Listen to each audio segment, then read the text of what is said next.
Seja muito bem-vindo, muito bem-vinda ao Melver News. Meu nome é Raoni Rossetti, sou o CEO e fundador da Melver. Neste programa, nós vamos entrar no detalhe de fatos relevantes que estão acontecendo no mercado financeiro. Muito mais do que te contar o que está acontecendo, vou me aprofundar em detalhes que farão toda a diferença no seu entendimento sobre o mercado. Hoje teremos dois assuntos: preço do petróleo e recuperações judiciais no Brasil. Vamos começar com o que está acontecendo com a OPEP, que é a Organização dos Países Exportadores de Petróleo. A OPEP foi fundada em 1960 em Bagdá, no Iraque.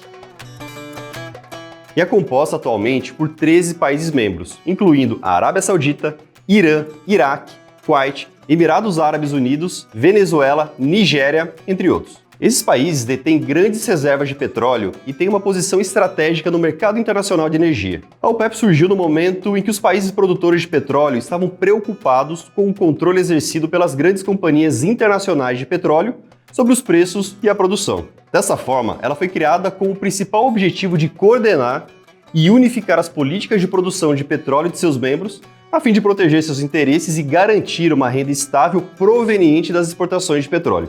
Isso é feito por meio da regulação da oferta de petróleo no mercado global, com o intuito de influenciar os preços e evitar flutuações excessivas. Uma das principais estratégias dessa organização é a política de cotas de produção. Ela estabelece metas de produção para cada país membro, levando em consideração fatores como reservas, capacidade de produção e demanda global por petróleo. Essas metas são frequentemente discutidas e ajustadas durante as reuniões regulares da organização. Em outras palavras, a OPEP é um grande cartel. Eu vou te dar algumas dicas para você também chegar a essa conclusão. Uma das estratégias mais conhecidas da OPEP é a restrição da produção de petróleo quando os preços estão baixos no mercado internacional. Essa ação visa reduzir a oferta e, consequentemente, elevar os preços do petróleo. É mais ou menos isso que está acontecendo agora. Eu vou te explicar porque eu disse mais ou menos. Eu disse que a OPEP é um tipo de cartel, mas mesmo dentro de um cartel, podem ter desentendimentos. A Arábia Saudita, que na prática é a líder da OPEP, tomou uma decisão unilateral e anunciou o corte de 1 milhão de barris por dia em relação à sua produção de petróleo. Esse corte, a princípio, deveria durar apenas um mês a partir de julho, mas, pelo que tudo indica, o corte será bem maior. No domingo, teve uma reunião na capital da Áustria, em Viena. Na reunião, os países membros da OPEP+, concordaram em estender até o final de 2024 os cortes já previstos. Até agora eu falei sobre a OPEP, então preciso te explicar o que é a OPEP+. A OPEP+, é uma coalizão formada pela OPEP em conjunto com outros países produtores não membros, liderados pela Rússia. Essa parceria surgiu em dezembro de 2016 e foi oficializada em 2017 como uma resposta conjunta à crise dos preços do petróleo que começou em 2014. Atualmente, 23 países fazem parte da OPEP+, que juntos são responsáveis por mais de 50% da produção mundial de petróleo. Ao longo dos anos, a OPEP+, tem enfrentado desafios, como o equilíbrio entre os interesses e a cooperação entre seus membros, bem como a resposta à evolução da demanda e as mudanças do cenário energético global. Estamos vendo agora um caso de desalinhamento de interesses que se trata de uma decisão unilateral da Arábia Saudita. A confusão é com a Arábia Saudita e a Rússia, pois a Rússia está liberando para o mercado quantidades muito grandes de petróleo. E a Arábia Saudita também está gerando atrito com os demais países membros devido a decisões que vem tomando por conta própria, sem combinar com os demais participantes do grupo. E também teve uma pressão grande, ou melhor, uma exigência da Arábia Saudita sobre os países africanos para que entregassem as suas cotas não usadas. Como a receita gerada pela produção de petróleo é de fundamental relevância entre os países membros, eles querem que o preço da commodity suba. Ao mesmo tempo, não querem abrir mão das cotas de produção que receberam. E vale lembrar que já foram feitos cortes em outubro e em abril. Na teoria, esse corte da produção da Arábia Saudita poderia trazer uma alta significativa no preço do petróleo. Mas não foi bem isso que aconteceu. Muitos participantes do mercado estão céticos com o crescimento da economia dos Estados Unidos e da China.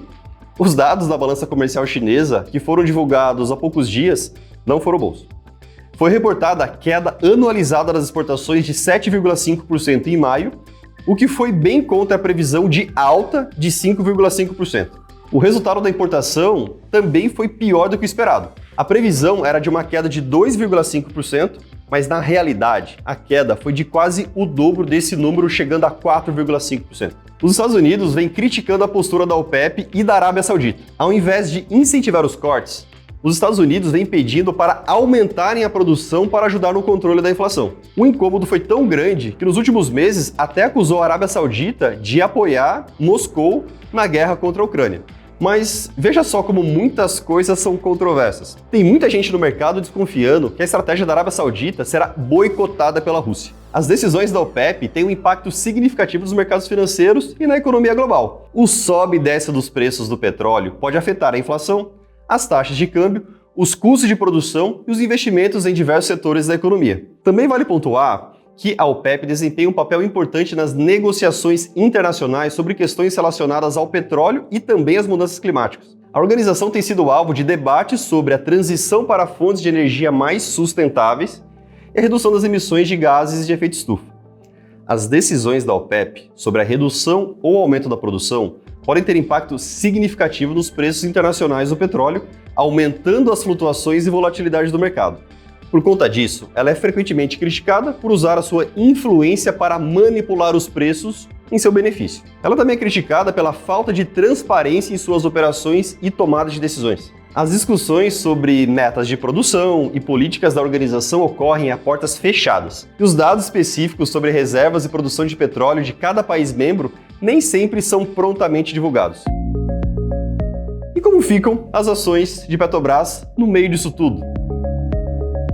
Em maio, foi divulgada a nova política de preços da Petrobras. O modelo antigo, que era o PPI, Preço de Paridade Internacional, foi substituído por um modelo que, na minha leitura e na de muitos outros profissionais do mercado financeiro, não é muito claro e objetivo. O novo modelo levará em consideração o custo alternativo para o cliente e o valor marginal para a Petrobras. Mas o que significa isso na prática? Eu adoraria ter essa resposta, mas acho que nem o CEO da Petrobras tem. Vamos ver na prática como a empresa vai lidar com a volatilidade atual do preço do petróleo. Também precisamos lembrar da mudança do ICMS e do retorno dos impostos federais sobre os combustíveis. Tá vendo como é delicado ficar exposto à Petrobras? Veja só, o investidor que simplesmente compra ações dessa empresa fica totalmente sujeito a diversas variáveis, como o efeito das decisões da OPEP, o efeito do câmbio, custos de importação, custos de refino e o consumidor se tirar o efeito disso tudo no bolso junto com os impostos. Mas existem formas de não ficar assim à deriva,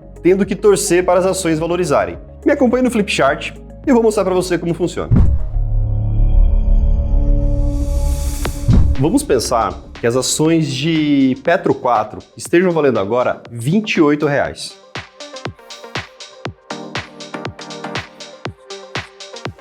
Matemática simples.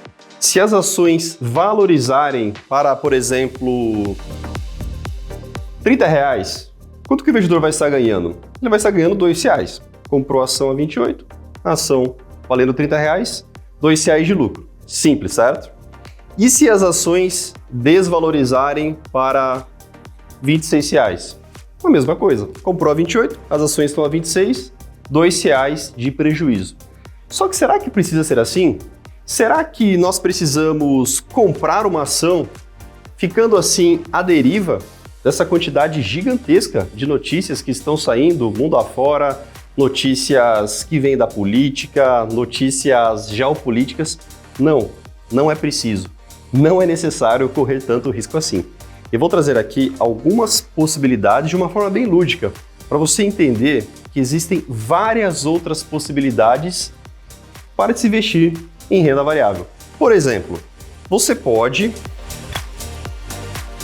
ter exposição nas ações, só que ao invés de você começar a perder logo abaixo do preço de compra, supondo que você tenha comprado a R$ 28, a sua zona de perda ela pode começar nos R$ 26, por exemplo. Então, se a ação desvalorizar de 28 para 26, você pode não perder nada. Absolutamente nada. Somente abaixo de 26, você entraria em uma zona de perda. Ou seja, se sair alguma notícia, algum efeito negativo que desvalorize a ação, até um determinado nível de desvalorização, você estaria ali no 0 a 0, com um risco totalmente controlado, com o seu patrimônio protegido. Em contrapartida, Imagine que isso daqui é uma espécie de um seguro, e o seguro ele tem um preço. Para você ter esse seguro, você poderia ter um limitador de ganho de R$ 32. Então, até R$ 32 você ganharia dinheiro. Se a ação estivesse valendo R$ 31, você comprou ela 28, 31 menos 28, R$ 3 de lucro. Só que se a ação passasse a valer R$ 35, o seu ganho máximo ele aconteceria aqui, ó, em um limitador de alta. 32 menos 28, R$ 4 de lucro. Perceba que você abre mão de um ganho máximo ilimitado. Em contrapartida, você tem uma proteção. Ganho máximo limitado. Em contrapartida, você tem uma proteção, perdendo dinheiro apenas a partir de um determinado valor. Isso tudo aqui é altamente customizável. Esses valores, eles podem ser ajustados para cima ou para baixo com base nos seus interesses e, obviamente, com base na liquidez dos instrumentos que fazem parte disso no mercado financeiro. Só que talvez você precise e queira ter muito mais proteção. Você quer ter mais segurança, segurança de que se a ação desvalorizar muito mais, você vai estar protegido. Nesse caso, você pode comprar um seguro muito maior, que vai te proteger de qualquer queda abaixo de um determinado preço, como o seu próprio preço de aquisição. Isso daqui é um seguro. Quantas e quantas pessoas fazem seguro de automóvel, dentre outros tipos de seguro, e elas não olham para os seguros existentes no mercado financeiro? E tem uma outra estratégia que eu faço muito no meu portfólio, é uma estratégia que ela gera muita renda recorrente para mim. Eu vou te explicar a grande ideia por trás dela. Imagine que esse daqui seja o meu portfólio e vamos pensar aqui na ação que nós estamos conversando agora, né, que é a ação de Petrobras. Vou colocar aqui, ó, Petro 4. Imagine cair na sua conta todos os meses recursos que você consegue gerar por meio das suas ações. E esses recursos aqui, eles não são os dividendos ou juros sobre capital próprio pagos pela empresa. Esses proventos, eles continuarão caindo conforme a empresa ela for pagando. Eu estou me referindo a uma geração de receita incremental, só daqui, ó. Uma geração de receita incremental que pode acontecer todos os meses de forma recorrente na sua conta, sem você correr riscos adicionais ao risco de simplesmente comprar a ação. Imagine dinheiro caindo na sua conta por vários meses, por vários anos. E como eu aprendi essas estratégias, dentre várias outras existentes no mercado de renda variável por anos, eu trabalhei como broker. O que é o broker? O broker é o profissional que senta lá nas mesas de operações com vários computadores, várias telas, microfone, aquela gritaria, comprando e vendendo grandes volumes. Vários dias eu negociei mais de R$1 bilhão para grandes tesourarias e fundos de investimento mundo afora. Eu tive a oportunidade de aprender com os maiores traders e investidores do mundo a forma que eles ganhavam dinheiro. Eu não apenas negociava para eles, fazia as operações para eles, mas eu tinha a oportunidade de perguntar para eles os porquês. Por que eles estavam comprando, por que eles estavam vendendo, por que eles estavam fazendo uma estratégia como essa ou como alguma das outras que eu brevemente contei aqui nesse programa. E isso tudo eu trago em algo que eu vou te contar agora. E além dessas estratégias, existem estratégias para recuperação de perdas, existem estratégias para comprar ações com desconto, existe uma estratégia que ela nos permite comprar ação com desconto ou participar em uma eventual alta dessa ação. Existem estratégias de cenário, nos quais os investidores ou traders acreditam que a ação vai ficar em uma determinada faixa de preço. Existem estratégias que elas funcionam para cenários no qual se espera um crescimento muito rápido da oscilação, da volatilidade de mercado. Geralmente elas são utilizadas quando tem algo meio diferente assim para sair, para acontecer. São muitas e muitas possibilidades. Está vendo que existem muitas peças no jogo? O mercado financeiro, para mim, é um grande mosaico. Quando identificamos as peças, somos capazes de tomar decisões muito mais assertivas. Nos dias 10, 13 e 17 de julho, eu farei uma websérie chamada O Mosaico da Riqueza. Nela vou mostrar como invisto meu dinheiro usando as várias peças existentes no mercado financeiro, como as que eu te expliquei até agora. Aponte a câmera do seu celular para o QR Code que está aparecendo para você e aproveite essa oportunidade. Dando sequência, muito se fala sobre o petróleo Brent e o WTI, que são os principais tipos de petróleo bruto negociados no mercado internacional. É importante você saber as principais diferenças entre eles, ainda mais para entender onde cada um deles se encaixa no contexto atual. A principal diferença entre os dois está relacionada à sua origem geográfica. O petróleo WTI é extraído principalmente nos Estados Unidos, mais especificamente na região do Texas e no centro-oeste dos Estados Unidos. Por outro lado, o petróleo Brent é extraído no Mar do Norte, nas áreas do Reino Unido, Noruega e Dinamarca. Dessa forma, o petróleo WTI é mais comumente utilizado nos Estados Unidos, tanto para consumo interno como para exportação. Por outro lado, o Brent é mais amplamente utilizado na Europa e serve como referência para muitos preços de petróleo no continente. O WTI é menos afetado pelas questões geopolíticas, como a que estamos vendo agora. O petróleo Brent é extraído em regiões próximas ao mar, o que resulta em custos de transporte significativamente menores em comparação ao petróleo WTI. Por outro lado, o petróleo WTI é produzido em áreas continentais, o que gera desafios de infraestrutura que dificultam o escoamento da produção norte-americana para o mercado, resultando em custos de transporte mais elevados. Existem também diferenças quanto à qualidade, como em relação à densidade e o teor de enxofre, sendo o WTI considerado de maior qualidade. Mas neste momento, eu diria que a origem geográfica de cada um é o fator mais relevante. Vamos agora focar no mercado brasileiro. Nos últimos meses, em virtude dos casos de Americanas e Light, tem se falado muito sobre recuperação judicial. Vou explicar como ela funciona e, na sequência, vou falar sobre o desdobramento do que está acontecendo com essas duas empresas e os efeitos que estão gerando para o mercado financeiro. A recuperação judicial é um procedimento jurídico disponível para empresas que estão em situação de crise financeira com o objetivo de ajudar na reestruturação e evitar a falência. É uma medida prevista na legislação brasileira, mas especificamente na Lei 11.101 de 2005, conhecida como Lei de Recuperação Judicial e Falência. Quando uma empresa se encontra em dificuldades financeiras e falha no cumprimento dos seus compromissos com fornecedores, funcionários e demais credores, ela pode optar pela recuperação judicial como forma de seguir com a continuidade de suas atividades enquanto busca uma solução. A solução consiste na montagem de um plano de reorganização financeira aos credores, visando a superação da crise e a preservação da empresa, bem como a manutenção dos empregos. A recuperação judicial possui algumas fases e vou passar elas para você entender o processo como um todo. A primeira fase é o pedido judicial, apresentado pela empresa em crise à vara empresarial do local que ela está sediada. Após o pedido ser aceito, a empresa entra em uma fase chamada de Stay Period, ou período de blindagem. Nesse período, a empresa continua operando sob a supervisão de um administrador judicial. No Ibovespa, não podem participar empresas que estão em recuperação judicial. Logo, se alguma empresa entrar nesse estado, ela é excluída do índice.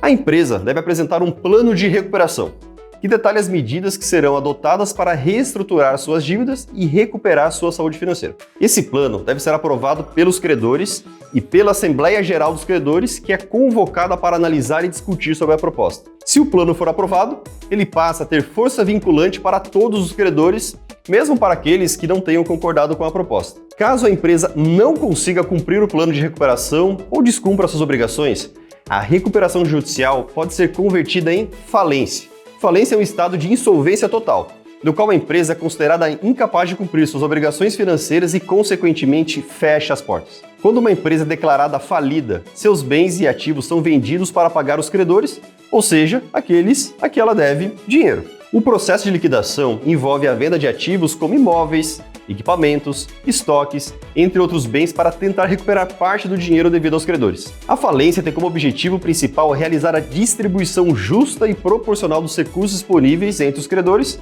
considerando a prioridade e a ordem estabelecida pela legislação. Uma vez declarada a falência, a empresa perde o controle sobre seus negócios e seus bens são administrados por um síndico nomeado pela Justiça. O síndico é responsável por realizar todos os procedimentos necessários para a liquidação dos ativos da empresa e pagamento dos credores, conforme as regras estabelecidas na legislação de falências. A falência é um evento indesejado, pois representa o fim das atividades empresariais e pode causar impactos econômicos e sociais significativos, como muitos desempregos. Portanto, é fundamental que a empresa se empenhe em seguir o plano e busque sua reestruturação financeira durante todo o processo de recuperação judicial. Em janeiro de 2023, a Americanas entrou com um pedido de recuperação judicial com mais de 40 bilhões de reais em dívidas. No final de março, no limite do prazo, a empresa entregou o seu plano de recuperação judicial, em que admitiu ter 16.300 credores. O plano envolve aporte de 10 bilhões de reais de Jorge Paulo Lemann, Marcel Telles e Carlos Sicupira. Dentro do plano, existe previsão de venda de ativos e conversão de dívidas em ações. Quando uma empresa entra em recuperação judicial, rigorosas investigações são feitas. Sérgio Rial, ex-presidente da empresa que ficou apenas 9 dias no cargo, foi quem soltou para o mercado a fraude contábil, que, segundo o comunicado feito, era da ordem de 20 bilhões de reais. E agora ele virou réu de um processo da CVM, a Comissão de Valores Mobiliários. Só que os 20 bilhões de reais, na verdade, eram mais de 40 bilhões. O que deixou muitos credores e investidores revoltados. Sérgio Rial está sendo acusado de infringir o Código 155 da Lei das SAs, que se refere ao dever de lealdade com a companhia, que trata, dentre outros pontos, de guardar sigilo sobre qualquer informação que ainda não tenha sido divulgada para conhecimento do mercado. Lemann, Telles e Sicupira também estão sendo investigados. Muitas questões sobre Americanas devem vir à tona nos próximos meses. Já a Light protocolou pedido de recuperação judicial em maio, com dívidas avaliadas em 11 bilhões de reais. Mas os motivos da Light foram outros. A empresa opera em uma região crítica, onde ocorrem muitos furtos de energia, os tais gatos. Somado a isso, atua no meio com altos índices de violência. A estimativa é de que 20% da área de atuação da empresa seja dominada pelo narcotráfico e por milícias. Esses fatores contribuem para que a empresa não consiga cumprir exigências regulatórias, sendo assim penalizada por meio de tarifas. Não estou aqui defendendo a empresa. Estou te apresentando pontos críticos que precisam ser levados em consideração. Certamente existem falhas administrativas e estratégicas, mas se nem o governo e a polícia conseguem controlar a criminalidade, como uma empresa como a Light conseguirá se blindar dos efeitos nocivos desse meio? As ações recuperaram partes das perdas dos últimos dias. A concessão da Light acabará em 2026, mas a empresa já está negociando com a Agência Nacional de Energia Elétrica a renovação, o que vai trazer algum conforto financeiro. Outra notícia significativa é que a Equatorial Energia está avaliando ativos da Light. Além de Americanas e Light, outras grandes empresas entraram recentemente com pedidos de recuperação judicial, como a Oi e o Grupo Petrópolis, dono das cervejas Itaipava e Cristal. Isso acabou trazendo um efeito dominó no mercado de crédito. Os bancos ficam com mais receio de liberar crédito e os juros sobem. As empresas pequenas acabam sendo muito prejudicadas. Nos 4 primeiros meses de 2023, foram decretados 346 pedidos de falência e 222 foram decretadas. No mesmo período de 2022, tivemos 258 pedidos e 214 falências decretadas. E você? Vai continuar a deriva do sobe e desce do mercado financeiro ou vai aprender a proteger o seu patrimônio e a lucrar com as oportunidades que surgem todos os dias? Lembre de se inscrever no evento O Mosaico da Riqueza, websérie que acontecerá nos dias 10, 13 e 17 de julho. Aponte seu celular para o QR Code que está aparecendo aqui na tela para você aproveitar a oportunidade. Enquanto esse evento não chega, vamos aguardar as cenas dos próximos capítulos do nosso mercado financeiro. Agradeço a sua participação no Melver News, espero que tenha gostado do programa, nos vemos na próxima semana.